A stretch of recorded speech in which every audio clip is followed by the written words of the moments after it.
Mas a todos quantos o receberam, Deus deu-lhes o poder de serem feitos filhos de Deus, ou de se tornarem filhos de Deus, a saber, aqueles que creem no seu nome.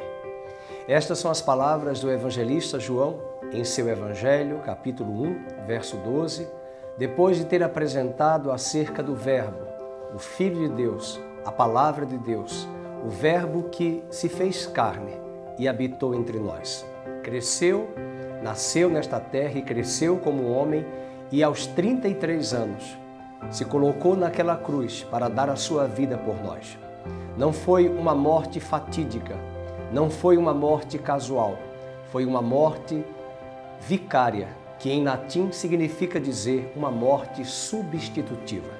Ele não tinha do que morrer e ele se torna pecado naquela cruz por nós. O grande grito de Jesus, Deus meu, por que me desamparaste?, é uma demonstração clara e evidente de que naquele momento na cruz, pela primeira vez, o Verbo de Deus, o Filho de Deus que desde a eternidade gozou da comunhão e da presença do Pai por toda a eternidade, ele perde essa comunhão. Ele perde essa aliança dele com o próprio Pai. Tão somente porque naquela cruz ele se tornou o que nós éramos, filhos do pecado. Para que ao ressuscitar ele pudesse nos outorgar uma nova vida.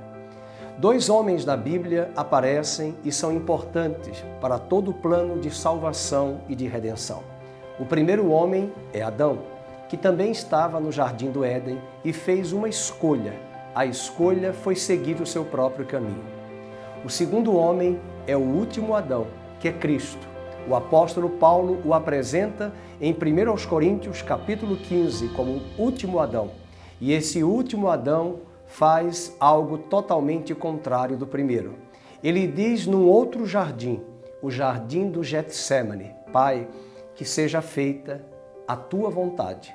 E a vontade do Pai, conforme Isaías 53, era que ele fosse moído, pisado pelas nossas transgressões, porque o castigo que estaria sobre ele, que hoje nos traz a paz, era algo para se cumprir por meio da sua vida, dando a sua vida por nós, para que hoje todo aquele que ouvir a pregação do Evangelho e entender esse presente de Deus, que é Cristo Jesus, dando a sua vida por nós, para permitir que eu e você fôssemos reconciliados com Deus e nos tornássemos filhos de Deus.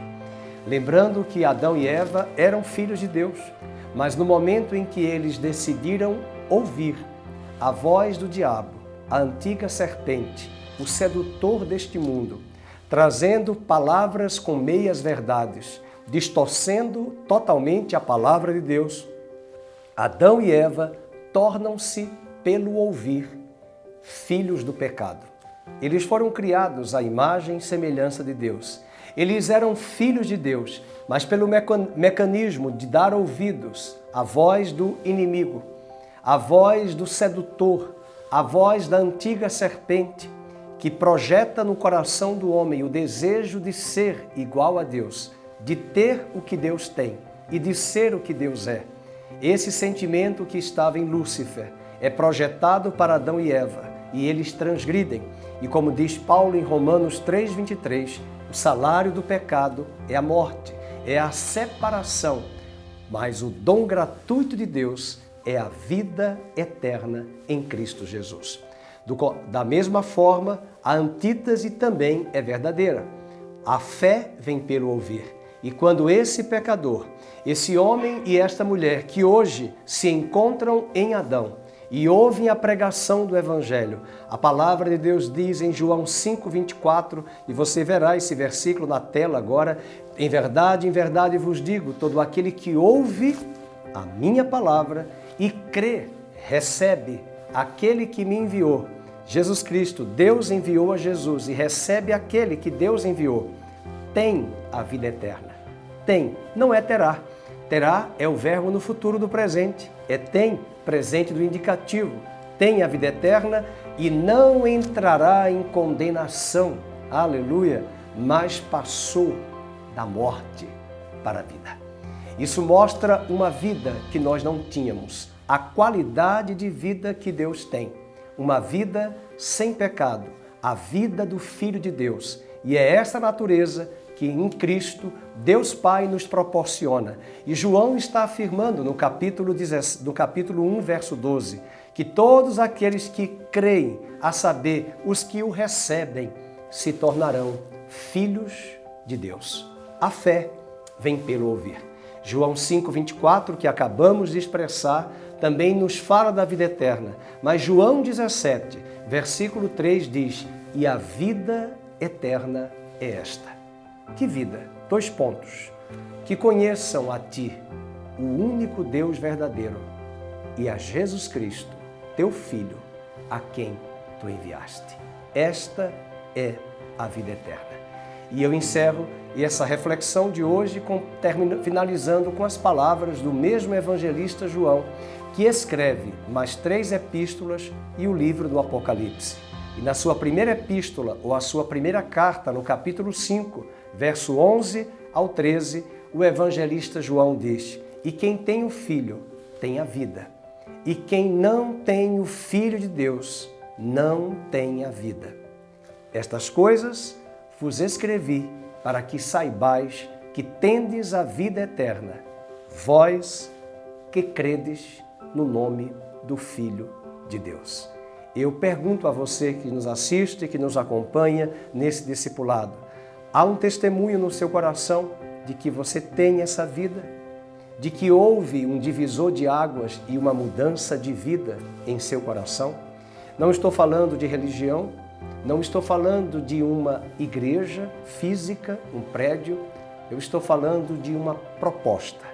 Foi isso que Deus veio nos proporcionar, uma nova vida, um novo tempo.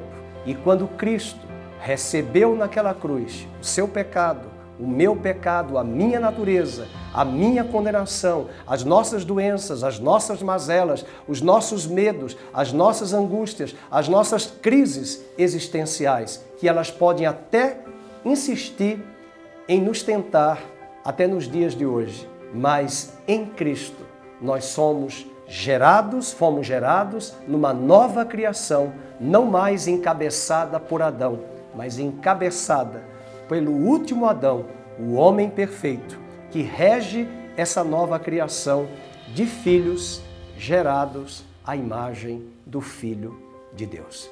Desejo que você tenha essa nova vida. E é muito fácil, basta receber, basta crer. Crer em João 1,12 é receber a Cristo. Mas receber a partir de o ouvir. E o ouvir a palavra de Deus. Que palavra? A palavra é esta. E o testemunho é este. Se você crer com o seu coração que Jesus morreu e ressuscitou dentre os mortos, e o receber e confessar com a sua boca, todo aquele que invocar o nome do Senhor será salvo, receberá tão grande salvação em sua vida. Paz e pacificação no seu homem interior e reconciliação com Deus, porque estamos numa nova vida. Deus abençoe, aguardo você na nossa próxima reflexão. Estamos na série Discipulado, Vida Eterna. Até breve.